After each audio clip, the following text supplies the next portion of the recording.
kami dari kelompok 3 akan mempresentasikan hasil presentasi kami dengan tema Masa Orde Baru.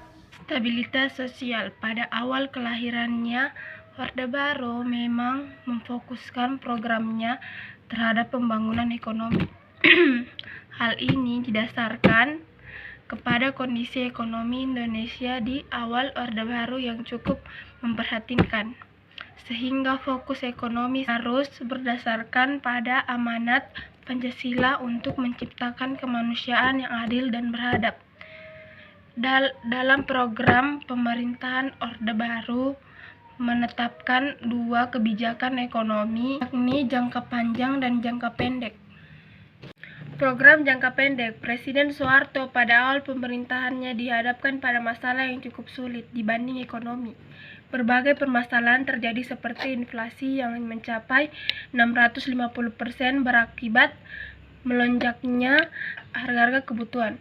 Selain itu, alat-alat produksi mengalami kerusakan terutama di sektor pertanian. Permasalahan tersebut berakibat pada kurangnya tingkat kesejahteraan masyarakat Indonesia. Stabilitas dan stabilitas ekonomi menjadi kebijakan awal pemerintahan Orde Baru dalam memulihkan kondisi tersebut. Rehabilitas maksudnya perbaikan fisik terhadap prasarana dan alat produksi.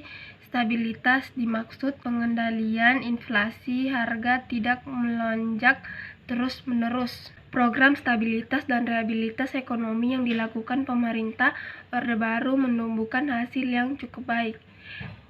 Tingkat inflasi semua mencapai 650% berhasil ditekan menjadi 120 pada tahun 1969. Kerusakan sarana prasarana mulai diperbaiki dan diremajakan.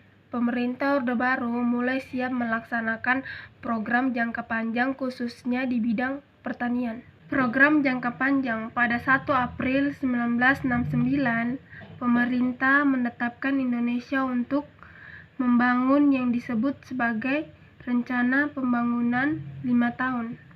Replita 1. 1969 tersebut fokus pada stabilitas prasarana penting dan pengembangan iklim usaha dan inflasi. Replit 2. 1974 dan 1979 dan Repliti 3. 1979 dan 1984. Fokus pada pencapaian pertumbuhan ekonomi, stabilitas nasional, dan pembangunan dan pemerintahan pada sektor pertanian dan sektor industri yang mengolah bahan mentah menjadi bahan baku.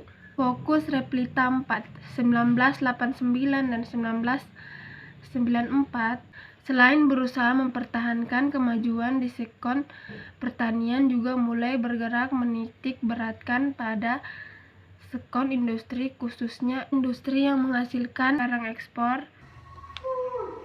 Politik dan pembangunan politik. Orde Baru adalah masa sebelum reformasi dan masa sesudah Orde Lama. Pemerintah melakukan penataan stabilitas politik pada tanggal 12 Maret 1967. Sidang Istimewa MPRS menetapkan Letjen Soeharto sebagai pejabat presiden. Kemudian pada tanggal 27 Maret 1968, MPRS mengukuhkannya sebagai presiden penuh dengan kukuhannya Letjen Soeharto. Sebagai presiden Indonesia memasuki masa kepemimpinan yang baru, yaitu pada masa Orde Baru.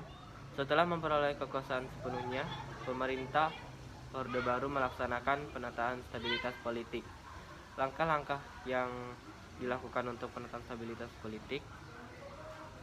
Langkah-langkah berkembang politik pada masa Orde Baru adalah: 1. Pemulihan politik luar negeri Indonesia yang bebas dan aktif. 2. Pemulihan hubungan dengan Malaysia. 3. Kembali menjadi anggota PBB. 4. Memperkarsai pembentukan ASEAN. 5. Penyederhanaan dan penggabungan fungsi partai politik. 6. Pemilihan umum. 7. Pedoman penghayatan dan penghakiman Pancasila. 8. Dwi fungsi ABRI. Dwi fungsi ABRI, keterlibatan ABRI dalam peran politik di Indonesia menjadi sorotan pada masa Orde Baru. Sebenarnya sistem dua fungsi ABRI sudah ada sejak masa awal kemerdekaan, namun perannya tidak begitu dominan. Dimulai sejak tahun 1966 sampai tahun 1998 atau semenjak era Orde Baru, sistem dua fungsi ABRI mulai lebih dikuatkan dan mempunyai peran yang luas dalam berbagai bidang. Sejak awal kemerdekaan, peran militer adalah menjaga sebuah negara dari ancaman yang datang, baik dari dalam maupun luar negeri. Maka dari itu, ABRI memutuskan untuk terlibat dalam melibat ancaman tersebut dari dalam.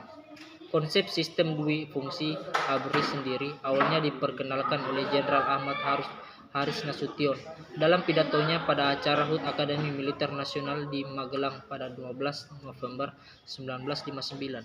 Pidatonya disebut dengan pidato Midlewai.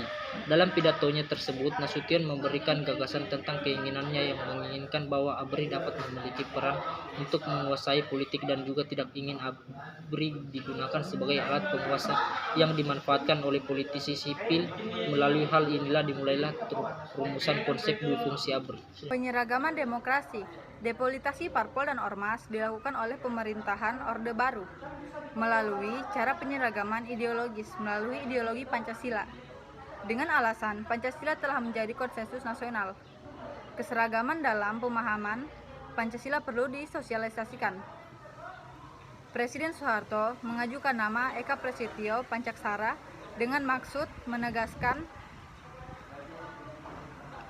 bahwa penyusunan pedoman, penghayatan, dan pengalaman Pancasila dipandang sebagai janji yang teguh, kuat, konsisten, dan tulus untuk mewujudkan 5 cita-cita, yaitu: yang pertama, takwa kepada Tuhan Yang Maha Esa dan menghargai orang lain yang berlainan agama atau kepercayaan. 2. Mencintai sesama manusia dengan selalu ingat kepada orang lain, tidak sewenang-wenang. 3. Mencintai tanah air, menempatkan kepentingan negara di atas kepentingan pribadi. Yang keempat, demokratis dan patuh pada putusan rakyat yang sah. Yang kelima, suka mendorong orang lain sehingga dapat meningkatkan kemampuan orang lain.